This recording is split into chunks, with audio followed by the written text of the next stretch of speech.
এই 7টি লক্ষণ দেখলে বুঝতে পারবে সফলতা বেশি দূরে নয়। নাম্বার 1, প্রথমে একা হয়ে যাবেন। হ্যাঁ, প্রথমে তুমি একা হয়ে যাবেন, তোমার পাশে কেউ থাকবে না। তখন বুঝে নিবে, তখনই বুঝতে পারবে তোমার সফলতা বেশি দূরে নয়। নাম্বার 2, হতাশাগ্রস্ত হবেন। নাম্বার 2, হতাশাগ্রস্ত হবেন। হ্যাঁ, দেখবেন তুমি কোথাও শান্তি পাবে না এবং তোমার হতাশাগ্রস্ত হবে, সবসময় তোমার হতাশ রাখবে এবং হতাশাগ্রস্ত হয়ে যাবেন। তাহলে বুঝবেন সফলতা বেশি দূরে নয়। নাম্বার 3, বন্ধু কমে যাবে। দেখবে তোমার বন্ধু আস্তে আস্তে কমে যাবে, তোমার বন্ধু আস্তে আস্তে কমে যাচ্ছে, তাহলে বুঝতে নিবা তোমার সফলতা কিন্তু বেশি দূরে নয়।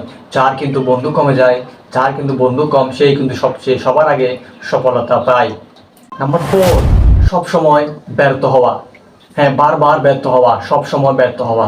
যে ব্যক্তি বারবার ব্যর্থ হয়, বারবার ব্যর্থ হয়ে যায়, সেই কিন্তু সবার আগে সফলতা অর্জন করে। ব্যর্থতার পরেই কিন্তু সফলতা আসে।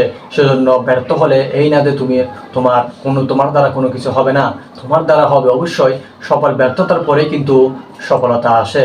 সেজন্য ব্যর্থতা থেকেই কিন্তু শিক্ষা নাও, সফলতা অবশ্যই পেয়ে যাবে। নাম্বার 5, সবসময় অসম্মানিত হবেন। হ্যাঁ প্রিয় দর্শক, সবসময় অসম্মানিত হবেন।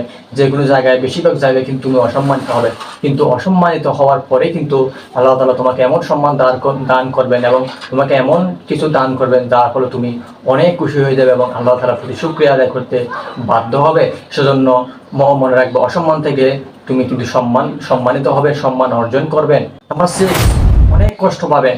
নাম্বার 6, অনেক কষ্ট পাবেন। দেখবেন তুমি অনেক কষ্ট পাবে এবং কষ্টের পরে কিন্তু তোমাকে সফলতা দিবে।